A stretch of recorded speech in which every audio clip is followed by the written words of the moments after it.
Trump या Kamala Harris, फैसले की घड़ी आ गई।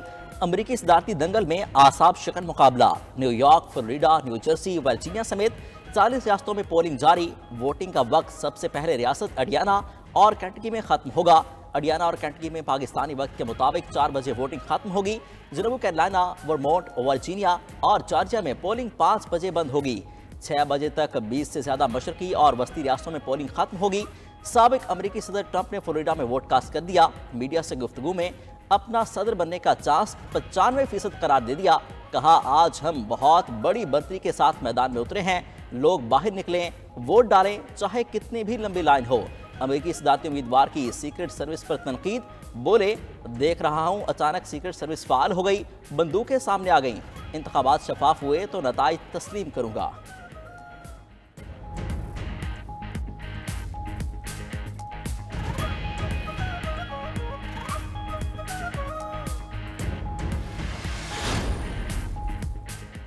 मुझे पूरा यकीन है कि हम जीतेंगे। लोग तकसीम और नफरत की सियासत से तंग आ चुके। डेमोक्रेटिक उम्मीदवार कमला हैरिस का इंतखाबी मुहिम से आखिरी खिताब। कहा, सदर बनी तो दुश्मनी निभाने के बजाय मकासद पर काम करूंगी। अमरीका एक नई शुरुआत के लिए तैयार है। इलेक्शन नफरत अंगेज सियासत तब्दील करने का मौका है। अमरीका में अब नई नस्ल की क़यादत का वक्त आ चुका। अमरीकी मीडिया के मुताबिक कमला हैरिस और जो बाइडन अर्ली वोटिंग में अपना वोट डाल चुके। साबिक अमरीकी सदर बराक ओबामा की एक बार फिर कमला हैरिस के हक में ट्वीट। एक्स पर पैगाम में लिखा, मुट्ठी भर वोट भी फातह का फैसला कर सकते हैं।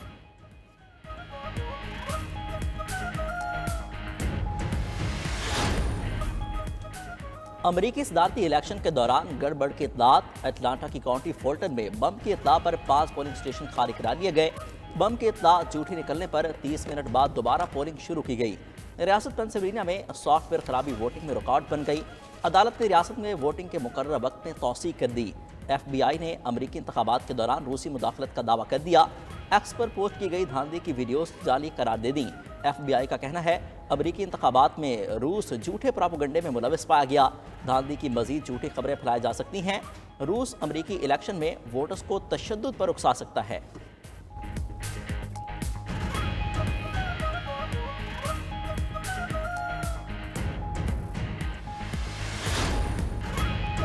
वाशिंगटन में कैपिटल विजिटर सेंटर से मुश्तबा शख्स गिरफ्तार। अमरीकी मीडिया के मुताबिक मुश्तबा शख्स के पास फ्लेयर गन और टॉर्च थी। मुश्तबा शख्स के पास 2 पेट्रोल कंटेनर्स भी थे। अमरीका में पुरतशद्दुद मुजाहिरों का खौफ। दारुल हुकूमत वाशिंगटन की सिक्योरिटी इंतहाई सख्त कर दी गई। ऑरिगन और निवाडा समेत 15 रियासतों में नेशनल गार्ड्स तैनात। रिपब्लिकन हामियों की तरफ से मुजाहिरों के खतरात पर व्हाइट हाउस के इर्द गिर्द बाड़ लगा दी गई। आसपास रेस्टोरेंट्स और दुकानों के शीशों पर प्लाईवुड चढ़ा दिया गया। मुजाहिरों पर नजर रखने के लिए FBI ने कमांड पोस्ट कायम कर दी। गैर मुल्की मीडिया के मुताबिक अमेरिका भर में 1 लाख के करीब पोलिंग स्टेशंस पर सिक्योरिटी सख्त की गई है।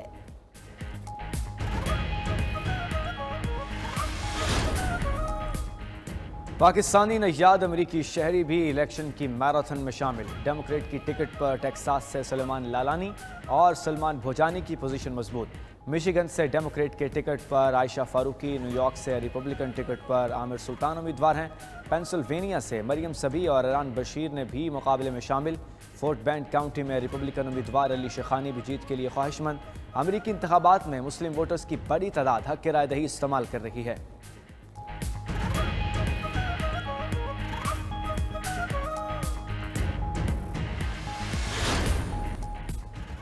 अमेरिका की इलेक्शन के दिन हाइपरसोनिक न्यूक्लियर मिसाइल के तजुर्बे की तैयारियां। खबर एजेंसी के मुताबिक मिसाइल सिर्फ 30 मिनट में दुनिया भर में किसी भी हदफ को निशाना बना सकता है।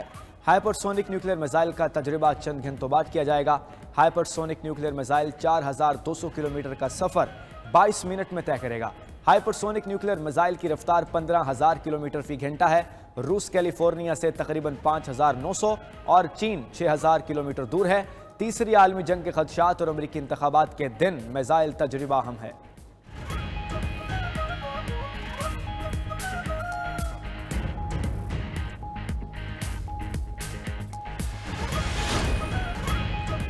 अमरीकी इलेक्शन पर नाटी टू न्यूज की non stop खुसूसी coverage. New York, Chicago, Houston समेत अमरीका भर में रिपोर्टर्स का जाल बिछा दिया।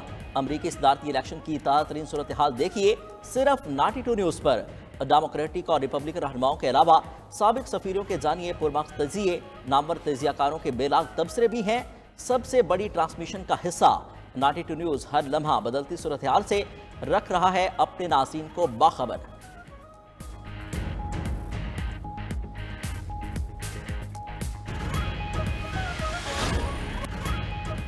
जस्टिस अमीनुद्दीन की सरबराही में 7 रुकनी आईनी बेंच तश्कील। जस्टिस मोहम्मद अली मजहर, जस्टिस हसन अजहर रिजवी बेंच की रुकन, जस्टिस जमाल मंदूखेल, जस्टिस नईम अख्तर अफगान भी आईनी बेंच का हिस्सा, जस्टिस मुसरत हिलाली और जस्टिस आयशा मलिक भी आईनी बेंच में शामिल।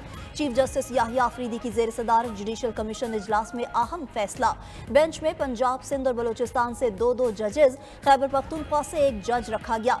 जुडिशल कमीशन ने 7-5 के तनासुब से आईनी बेंच बनाने का फैसला दिया। Chief justice Yahya Afridi, justice Mansoor Ali Shah, justice Muneeb Akhtar, Umar Ayub और शिबली फराज की मुखालिफत।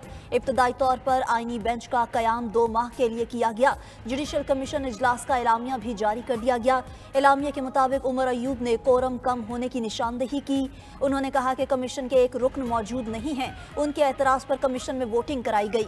कमीशन अरकान ने करार दिया कि एक रुकन की गैर मौजूदगी में भी कार्रवाई आगे बढ़ाई जा सकती है। जुडिशल कमीशन की कार्रवाई आइन के मुताबिक है। जुडिशल कमीशन ने सेक्रेटेरिएट के कयाम और रूल्स बनाने का इख्तियार चेयरमैन को दे दिया। जुडिशल कमीशन के अगले इजलास में सिंध हाई कोर्ट के आईनी बेंचेस के लिए जजेस नामजद किए जाएंगे।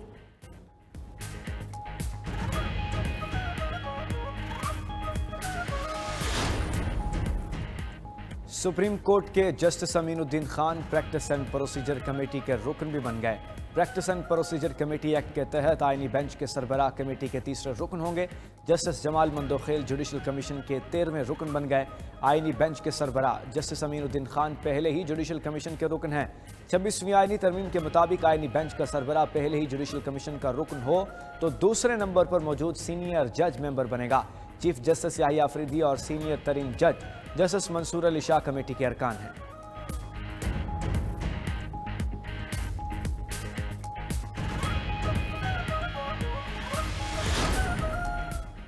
जस्टिस मंसूर अली शाह और जस्टिस मुनीब अख्तर का चीफ जस्टिस याहिया अफरीदी को खत। 26वीं आईनी तरमीम के खिलाफ दरखास्तों पर फुल कोर्ट बेंच बनाने का मुतालबा कर दिया। दोनों जजेस ने खत में लिखा, प्रैक्टिस एंड प्रोसीजर कमेटी की 31 अक्टूबर को मीटिंग हुई थी। फैसला हुआ था 26वीं आईनी तरमीम का केस 4 नवंबर को फुल कोर्ट सुनेगी, मगर अभी तक कॉज लिस्ट जारी नहीं हुई। कमेटी के फैसले पर अमल करते हुए रवां हफ्ते ही दरख्वास्तें फुल कोर्ट में लगाई जानी चाहिए। उधर 31 अक्टूबर की प्रैक्टिस एंड प्रोसीजर कमेटी की मीटिंग के मिनट्स भी मंजर-ए-आम पर आ गए। मिनट्स के मुताबिक चीफ जस्टिस याहिया अफरीदी के बगैर जजिस मीटिंग हुई। जस्टिस मंसूर अली शाह और जस्टिस मुनीब अख्तर भी शरीक हुए। अक्सरियत की बुनियाद पर 26वीं आईनी तरमीम के खिलाफ दरख्वास्त 4 नवंबर को फुल कोर्ट में लगाने का फैसला हुआ।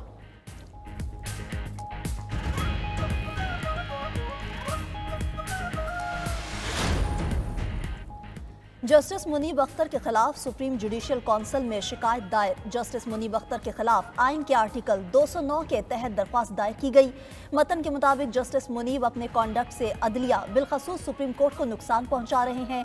जस्टिस मुनीब अख्तर को इदारे को नुकसान पहुंचाने से रोका जाए।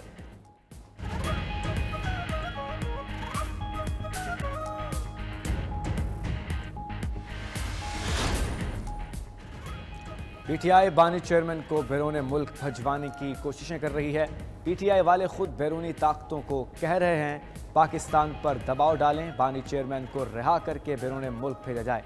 वज़ीर दिफा ख्वाजा आसिफ का दावा, कहते हैं बाज़ मुल्क बानी पीटीआई को लेने को तैयार भी हैं। सवाल के जवाब में ख्वाजा आसिफ ने मुल्क का नाम बताने से गुरेज किया।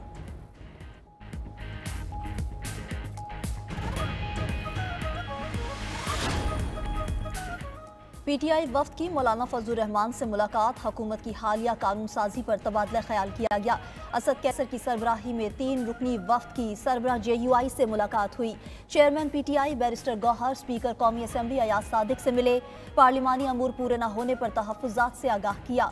उधर कौमी असम्बली में इजहार ख्याल करते हुए अपोजिशन लीडर उमर अयूब ने कहा, डंडे की वजह से वज़ीर आज़म समेत सारे वुज़रा इजलास में लाइन में हाजिर थे। आज इस खाली ऐवान का हाल देख लें। जिस नामुनासिब तरीके से कानून साजी की गई वो हमारी तारीख का शर्मनाक वाक़या है। अवाम का मैंडेट हमारे पास है, लेकिन फॉर्म 47 की बुनियाद पर चोरों की हुकूमत कायम है। डिप्टी स्पीकर ने अवाम की कार्रवाई से चोर का लफ्ज़ हिस्स करवा दिया।